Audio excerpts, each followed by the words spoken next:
dangerous peeling paint and lead-dusted lots and playgrounds are still their reality to this day. It's still the reality for far too many children in our city. Bree and I vowed to keep the pressure on until real progress was made or until the newspaper shuttered or laid us off. It's still up in the air as to which one of those will happen first. We've come to a point where at least our public officials try not to as overtly blame parents and families for lead in their children's blood. But we still must fight that urge, as we learned during our reporting. At one point, an editor asked us if we could do just at least one story on a suburban, meaning white family, whose child was poisoned, in order to help our audience empathize. I'm not going to repeat here the epithets that followed that request. Now, instead of outright disregard, blame, or hostility, many in power endlessly hem and haw about just how complex this problem is. We don't want to burden landlords, we don't want to burden homeowners. How expensive this problem really is to fix. Trillions even, some say, it would cost. As it happens, at the same time, we're spending millions of dollars to beautify public square, to renovate sports stadiums, to give free access to the Rock Hall to citizens who want to see Elvis's jumpsuit or one of Michael Jackson's sequin gloves. That's how we set our priorities. We also spend just as much on new detention centers and jails and studies to help us figure out why poor and minority children are filling them, why those same children aren't learning to read as well or graduating from high schools as often as they should. What we haven't managed to do as strongly or as passionately as needed is to roll up our sleeves and work our hardest to find ways, instead of excuses, for the 1,000 or so babies born each month in our community to grow up, to get their start in homes that don't poison their potential from the start. Unfortunately, it wasn't until what happened in Flint that lead poisoning began to get the kind of visibility and the kind of attention that it has deserved for decades.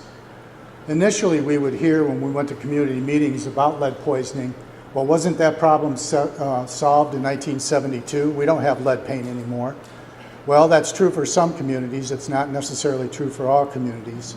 And as we got more into lead poisoning, what we discovered was that this really is an issue of racial justice, it's an issue of societal justice, and it's an issue of environmental justice. You're talking about a very large, significant number of children in your cities who have an elevated blood lead level, and depending on how that lead poisoning occurred, and depending on what cognitive damage was done at the point at which that child was exposed, some of those children, a good percentage of those children, are going to have lifetime cognitive problems associated with being exposed to lead. They're going to show up in school with symptoms that are very similar to ADHD. They're going to have poor impulse control. They're going to have trouble staying on task. You're going to see these children being suspended and expelled from school. You're going to see these children being the ones identified in classrooms as having behavioral problems.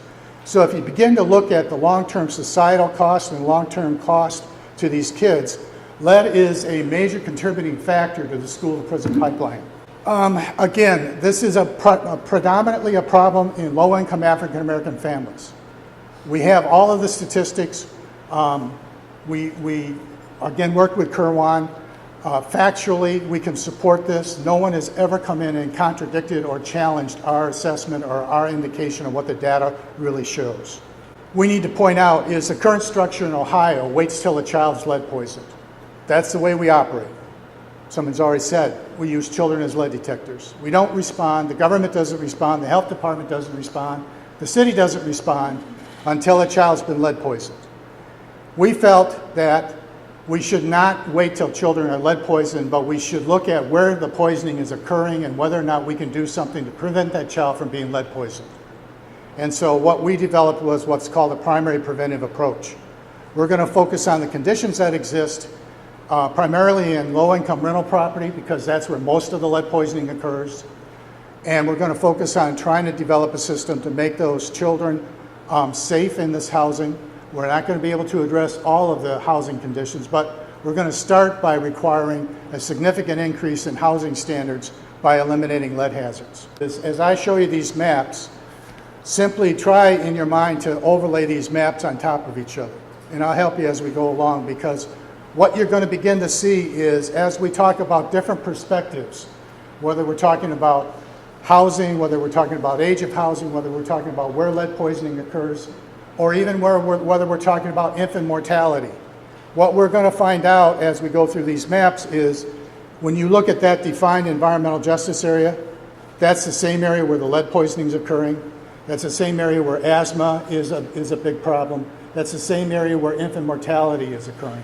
In some census tracts in Toledo, 35% of the children 5 and under, 35% have an elevated blood lead level above what the CDC considers to be lead poisoning. 35%.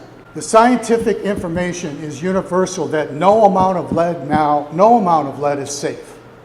And you cannot simply lump all kids into categories. Well, 5 and under, if you got 5 and under, you don't have a big problem.